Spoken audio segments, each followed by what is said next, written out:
কিছু কিছু খাবার আছে যেগুলো শরীরের জন্য ক্ষতিকর, কিন্তু তারপরেও আমরা খাই, কেননা এগুলো খেতে ভালো লাগে। মুখরোচক এসব খাবার নিয়মিত খেলে ক্যান্সারের মতো ভয়ঙ্কর অসুখে পড়তে পারেন। এতে করে কমে যেতে পারে আপনার আয়ু। জানুন এমনই 5টি খাবার সম্পর্কে। Fast food.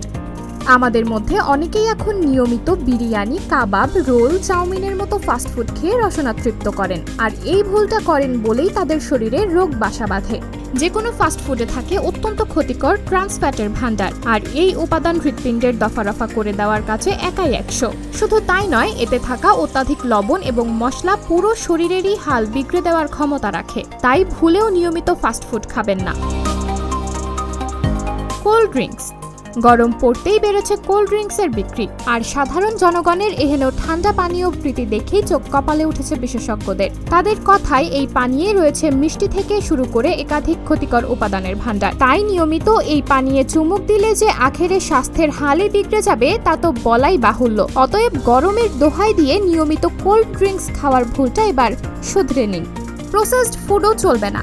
হ্যাম, বেকন, সসেস, কুকিজের মতো প্রসেসড খাবার রোজ খেলে হার্ট, কিডনি সহ দেহের একাধিক অঙ্গের বেজে যেতে পারে 12টা।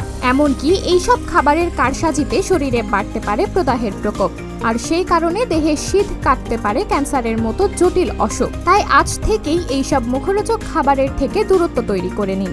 মিষ্টি। বাঙালিদের সংস্কৃতির সঙ্গে মিষ্টির যোগ চিরন্তন, কিন্তু তাই বলে আবার রোজ রোজ মিষ্টি খেয়ে রসনা তৃপ্তি সেরে নেওয়ার ভুল করবেন না। কারণ গবেষণায় দেখা গিয়েছে যে রোজ রোজ মিষ্টি খেলে আদতে দেহে ইনফ্লামেশনের প্রকোপ বাড়ে। এমনকি এই খাবারের কারসাজিতে ঊর্ধ্বমুখী হতে পারে ওজনও। আর এই দুই কারণেই মূলত কমে যায় আয়ু। তাই হেসে খেলে জীবন কাটাতে চাইলে রোজ রোজ মিষ্টি খাওয়ার ভুল শুধরে নিন।